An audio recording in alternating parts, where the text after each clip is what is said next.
Welcome to the PDX files. Each week we dive into the weird and the unexplained here in the Pacific Northwest and beyond. My name is Peej. And I'm Mac. Mac, what are we talking about today? Well, as folks will notice, the title of this video is the OG of UFO sightings, and Kenneth Arnold is indeed that. He was not on purpose, but he basically coined the term flying saucers. And and happening here again in the Northwest is kind of where it all started, as it always does. So with that, let's get into the gangster shit. Right on. The story begins on June 24th, 1947, in Washington State near Mount Rainier, just 2 weeks before the famed UFO crash in Roswell. On this bright day with clear visibility, longtime pilot Kenneth Arnold is flying his privately owned utility aircraft. Kenneth Arnold was an experienced pilot. There had been a missing aircraft that the military had put a reward out for, and he thought, oh, I'll go out and I'll take a look. It's at this critical point in time that the modern age of the UFO phenomenon is about to begin. So too, the era of conspiracy by the U.S. military to suppress what the public knows about extraterrestrial spacecraft. Arnold is cruising at an altitude of 9,200 feet just before 3 o'clock in the afternoon when he sees a bright flashing light about 15 miles away. And this was a day where there was good, clear visibility. And what Kenneth Arnold saw was 9 strange objects. 9? Moving at high speed, flying apparently in formation. Yeah. He had the presence of mind to attempt to measure and calculate their distance and speed. He knew the distance between 2 particular peaks in the mountain range where he was, and he was able to time it. I mean, just that right there, I think kind of leads to a little bit of credibility for the guy. I mean, the fact that he was able to do that so quickly, Right. Whether or not he was wearing a fedora, I don't know, but which kind of downgrades his credibility. But that was the fashion back then. But this was a couple months before the Roswell incident. This was something that, and again, it kind of his credibility has never been attacked, really. Yeah. I mean, nobody's ever said, oh, this guy's in that case, or he doesn't know what he's talking about. And as you'll see in a bit further in the video, he's extremely very, very detailed in his description beyond the flying saucer stuff. It's obviously not a saucer that he saw, but anyway, you'll understand the hair about that in just a second. Okay, here we go. At first, he thought maybe the speed was 1,200 miles per hour. This is interesting. But then later, it was calculated to be nearly 1,657 miles per hour. This was 3 times faster than any plane could fly in that time frame. The Kenneth Arnold encounter is not only iconic, but it's also really revealing, because this is the first time in the post-war era that we really have something that we could probably say is of possibly extraterrestrial origin. We're looking at a technology that appears to be far more advanced than anything we had at that time. The next day, Arnold talks to the press, and the incident gains explosive nationwide news coverage. It's the first ever credible sighting of UFOs over the United States. And thanks to Arnold's description, the term flying saucer is born. Yeah, I mean, again, that's a lot of people don't really know where that came from. They kind of just assume it came from Hollywood, but it didn't. It came from this guy who saw it. And as he describes it, it's like if you've ever gone to a lake or a slow-moving river where you can throw a really flat stone across and it skips, that's what he was really kind of referring to. Right. Kind of the parlance of the times, as it were. But and again, this is one that's never been debunked, has never been really disputed. Other than that, I think the thing I remember the skeptics saying, "Oh, it was a school of geese." Like, What? come on, exactly. It's like swamp gas. Are you effing kidding me right now? So the fact that he saw this and he went to the press seems to me like he was probably getting a lot of pushback from the people who was telling it to, the government wise. So obviously I have not seen this video as usual, and it maybe it'll be It's for the better. revealed a little bit further into the video. But so remind me again, why is he super credible? I mean, just because who is he? I mean, he was well known within the community. He was well known in the work that he was doing. His presentation to everybody else around him was like extremely. Was like this guy's solid. He was pretty well known as far, he was a pilot in 1947. It's not Right. like we Okay. got somebody who's got like 50 years of experience flying a plane. This guy was like doing it from like the very beginning. So yeah, and he's out there looking for a damn military aircraft. He ain't out there. There was no UFO, there was no flying saucers, there was none of that kind of stuff known to the public at that time. So there's no reason to fake it other than I guess you can point to their radio broadcast, the world, the world of worlds and all Yeah. that kind of stuff. Yeah. But that wasn't really, there was never talk of flying saucers, never talk of anything like that. So I think this isn't the kind of guy that was predisposed to like bullshit, I guess you could say. Well, and the fact that he obviously described what he saw, and coined the term flying saucer. That's pretty cool. And it looks like he was He's just the OG. just doing a quick wiki search on him, and it looks like he's he's an aviator and a businessman. So maybe that, he did have a good reputation already during that time, and so that's why people were he got credibility from the get go on that one. Yeah, and it was back in the time. They're like, yeah, see, yeah. So Yeah. obviously, he's definitely credible. Okay. All right. Sorry, Let's keep going. sorry about that, everyone. Let's keep going here. When Kenneth Arnold related the experience, he was asked by one of the reporters, how did these objects move? And he used the analogy, he said, like a saucer would if you skipped it across water. Now, the media got hold of that, and they used the term flying saucer. And in some quarters, that led to a misperception that Arnold had seen a saucer-shaped object, when in fact it was more delta-shaped. People Yep. really forget what You a great look at his witness drawing here Kenneth in a minute, Arnold it's really actually interesting. was. He was a private pilot in his 30s, and to everybody who knew him, he was a solid guy. Arnold's claim gains even more traction when two eyewitnesses to the same sighting come forward. The sighting was corroborated by a prospector on Mount Adams who saw these things. He claimed to see 6 of these objects on the same day at the same time. And then there was a forestry service worker on fire watch who saw flashes in the sky at almost exactly the same time that Arnold had had his sighting.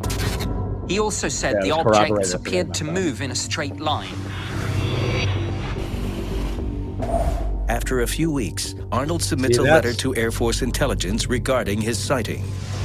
Kenneth Arnold made a detailed report, and he included description and some very detailed sketches of the craft that he'd seen. Well, the military did an investigation, and they simply dismissed the whole thing and said it was a mirage. Well, that seems crazy As to usual.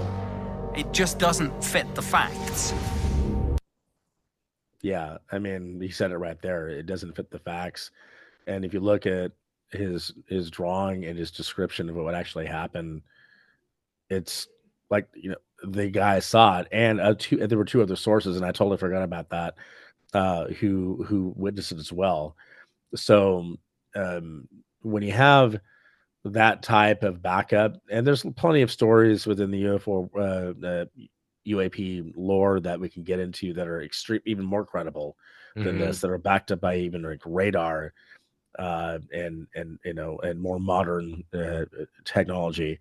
But if you look at that, it's really difficult for me to believe that he saw geese, and that was the thing that I remember reading about, was or imagining, like they said, he imagined that shit. Right. Come on, I mean, that's just so fucking lame. Plus, he's got 2 other people who saw the same thing at, Right. from 2 different other vantage points. who would obviously, if they were geese, they would have been able to see that fairly immediately too, right? I saw geese today. They were flying south. They weren't moving like 1,800 miles an hour. Now I get it. He's in a plane, right? So he's seeing it below, but and so it kind of depends on the the vantage point. Right. But the fact that they shined and they geese don't do that, Exactly. right? You're not going to get that kind of reaction from geese, and even if you are going fast and you're not going that fast in a plane like this back in those days, like he's maybe going a couple hundred miles an hour in an old meter like that, it's not going to seem that fast. And so to me, it's very difficult to debunk the sighting. Right. All right. We'll continue here. Let's do this. Does it seem like the Air Force made a fair assessment? Or is it possible the No. military attempted to suppress Arnold's story to prevent further dissemination of the facts? I don't Fortunately think for they the knew at public, this point. further support for Arnold's UFO sighting appears just 2 weeks later, in early July 1947, Roswell. over Phoenix, Arizona. Oh, Phoenix. Oh, shit. I William forgot about that, too. Rhodes heard a strange noise, and he came out of his house with his camera, expecting to get a photo of a jet. And to his amazement, he saw this strange craft in the sky. He managed to get 2 photographs, and subsequently, the media look at that. published these with a story saying, here is at the photographic shape. evidence of these so-called flying saucers. Rhodes offers his photographs to the Arizona Republic, who publishes them on July 9th, 1947. Subsequently, Kenneth Arnold saw that story and those photos, and he said, that's exactly what I saw. A side-by-side comparison between Kenneth Arnold's sketches and William Rhodes' photos illustrates the uncanny similarities between the Pretty objects goddamn cited. close. But then, within 48 hours of Rhodes' photos being published, 2 men show up to interview Rhodes.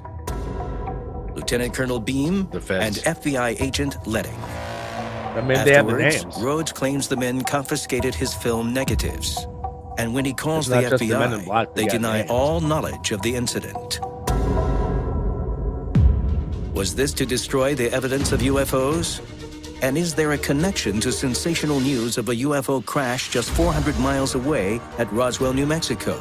That's what I was remembering. Yeah. Yeah. Sorry. So that, I mean, I don't know. You could take with it from what you will from that last story, but the fact that those photos, the ones that survived, they probably had other photos that were probably a lot better than that that were taken. That is very compelling because it you can't fake that kind of stuff back. I mean, this guy's not some graphic designer working on an iMac or sorry, not an iMac, but like an Apple computer with a photo like freaking Photoshop, and it matches. And this guy didn't even really know quite what I mean, he wouldn't have had access to the drawings that kind of Arnold gave to the Air Force. Right. I was going to say, because he gave that to the government. It wasn't anything Yes. that. Yeah. The government's not going to release that shit. Right. Right. Exactly. So to me, that's even more credibility to Kenneth Arnold's original sighting. And again, it could be something else. Could they have been in cahoots? I mean, maybe, but I don't think so. Back in those days, it's just communication and stuff just didn't work like that back in those days. Not that quick. There was no internet. Yeah. Right. Exactly. I mean, he's in Arizona. They don't know what the fuck's going on in Oregon. Even if they see it on the front page, they're like, okay, whatever. It's not In like they can Washington, go- not Oregon. Sorry, you're right. Around Mount Adams, which is very, very close to, Mount Rainier, where it sort of was, but it was spotted at out around Mount Adams as well. Right. So it's very, very close. Anyway, it's the Pacific Northwest versus going to Arizona.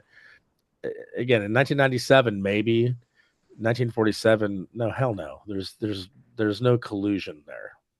Well, there's government involvement for sure. I would agree. In the cessation of the sensation, if that makes sense. All right. We'll continue here. You have me skipping a few seconds in, so I'm just going to start it where you wanted me to. That's what you should always do. Here we go. is that William Rhodes captured on film the same, now famous UFO that crashed in Roswell. And his experience with the government marks the beginning of an official conspiracy to cover up any evidence of UFOs. And despite the government's effort, the existence of off-world visitors becomes indisputable. 1952 was a year of UFO sightings that had been unparalleled ever. In the United States, UFO sightings were so many and of such high quality, both by the general public and within the military, that it became a serious problem. And it was a problem that got the attention of all of the higher military agencies and the CIA. By the later part of 1952, the question really was, how do we deal with this to contain this from a public relations point of view?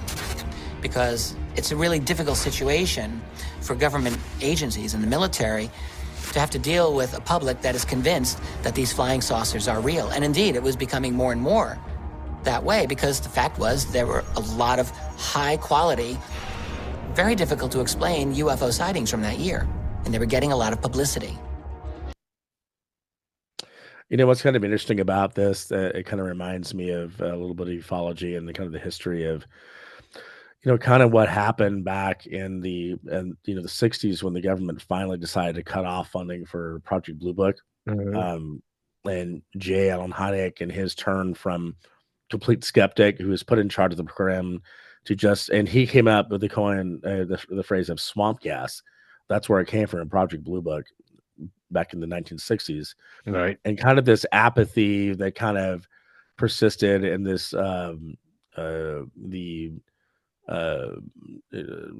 debunking necessarily, but like the humiliation of people who would try to come forward with stuff like, oh, you're crazy, that's just ridiculous, that's not real. You know, it kind of came back. You know, a lot of people think that Roswell has been this thing that it's been legend for the last. It hasn't. It got forgotten by history. It got brought up again finally in like the 1980s, Right. and you know, kind of after even Steven Spielberg's E.T. No, the Close Encounters of the Third Kind, okay. Which is a J. Allen Hynek. That's part of his scale, his rating scale of how human beings are able to interact with this. So Right. it wasn't like Roswell has always been this legendary thing. And you know, there's been so many sightings since 1947 when this term was coined, right? And there's so many different types of UFO, UAPs, whatever you want to call them, different shapes, different sizes, different interactions that, you know, I don't think this was the first, but I think it because it's so catchy, right? It's like a pop song a little bit. It just sort of stays within the memory of the nomenclature and all those kind of things. It's Right. like that really kicked off the modern version of UFO lore and history. And I think it because, you know, and we've talked a little bit about this with the Foo Fighters and you know, things of that nature, and the Battle of LA and things that we maybe haven't seen yet, but you're going to see it. That it's something that has been building and building, and that kind of was like the release into the wild for everybody, right? And you know, to me, looking at it as someone who loves history and who believes that we're not alone, it's a really exciting topic, and we should give cred to the OG For sure. right? Yeah, we've got one more final portion of the clip here, and then I do have some commentary regarding the feds. Nice. So hang on. Nice. Here we go. Essentially to say that this is a problem that needs to be debunked in the public realm. We have received and analyzed between 1 and 2,000 reports. There have been a certain percentage of this volume of reports that have been made by credible observers of relatively incredible things. We've been able to explain them as hoaxes, as erroneously identified friendly aircraft, as meteorological or electronic phenomena, or as light aberrations. Yeah, I wanted to get that last bit in there. That can you believe that for a second? That motherfucker is full of shit. Again, I think I don't know. So two things. One, the suppressing of information has always been, part of what governments do, right? Yep. For the alleged reason of not causing public panic, right? Or a public uproar, because those things also lead to other problems that could exacerbate the issue. And Sure. so I kind of agree with that. But I think, like you were saying earlier, the government or the feds who are trying to suppress the information are making the witness or the people who have these sightings look like fools and look like or that they were doing it just for the attention because they were creating hoaxes just to be in the newspaper or to be famous or whatnot, and just to totally discredit who they are and what they saw. And it it when is it the right time? I think what is going to be my question. When is it the right time? I personally have not seen any. Well, actually, I might have. Actually, I told you about that one time that I went to the gorge, right? Right. Yeah. The Yeah. Columbia Gorge. But anyway, Yeah. maybe that's a story for another time. But uh, I mean, and I haven't seen any either. But I look at the evidence. And I'm not. I think it's so rare, but there's so many of us. I mean, if you look at and it's not, and that's the other misconception that a lot of skeptics. Oh, it's just the U.S. It's not just the U.S. There are right, millions and millions of other examples in other countries throughout the world. is We're it just fair so though? focused on us that we don't look at it outside of Right. that. Would it be fair though that um and maybe because we're just so inundated with so much other stuff that's happening and with social media, kind of like depending on what goes viral is what is bubbled up to people and in front of people and what they pay attention to. But do you think that these sightings have actually subsided, or have they continued and you just have to dig for the information? Yeah, I mean, even if you look at Project Blue Book, and I don't have it right in front of me, but there was a certain percentage of the cases that they reviewed, and it was a pretty high percentage that they could not explain. Now, even with today's technology, I think there's still enough of the incidents that it probably wouldn't be that far off from. Yeah, you could explain a ton of stuff away, and probably it should be done that way. I think that's the science. That's the scientific method. I'm all for So that. yeah. So Project Blue Book classified about 69% of UFO sightings as known or identified, while 22% were classified as unknown. And that's a hell of a lot. And I That's a think lot. Yeah.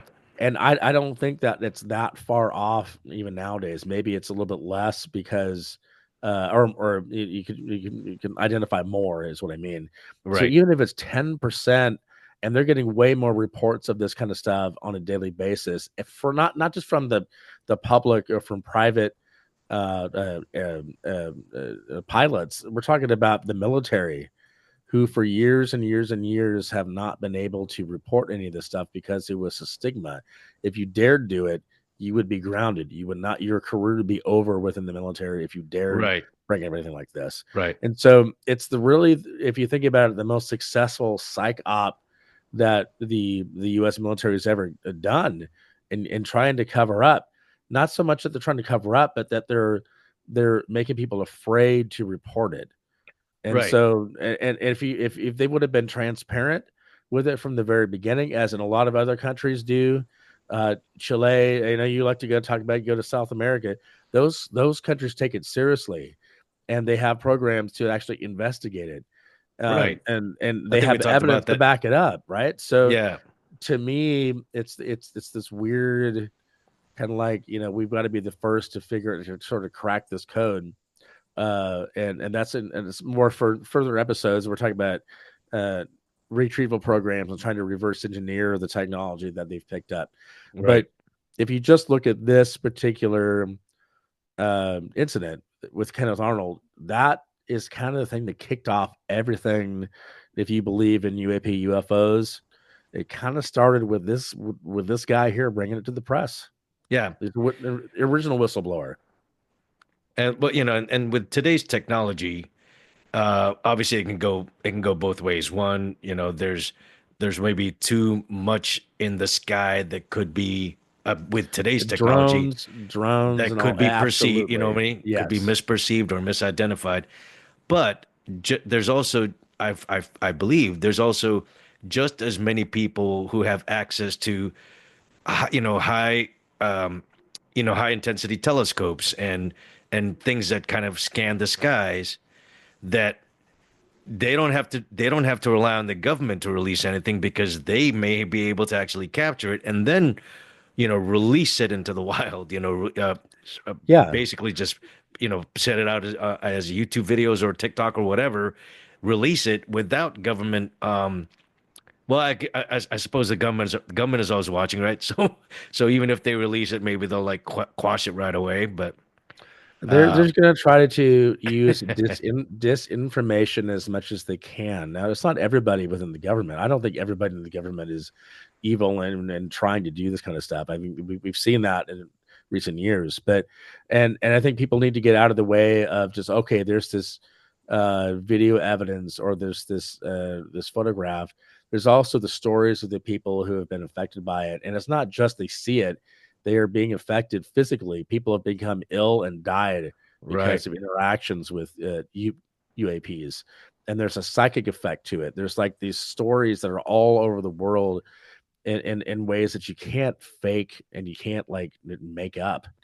Some of the stuff. I mean, it's the stuff in movies, but not even the movies got any of this stuff right. Right. And this is like real people who have gone through some real shit. And so I think it's time. I agree with you to a certain extent. It's like, do we just do full disclosure and tell everybody that we have that we're not alone? I don't know if that's the right thing to do. Right. well, It may not be. it may not be, but the truth is out there. So if you enjoy this content, please give it a like and share it across your socials to help get the word out about our show. And if you hadn't already done so, please subscribe.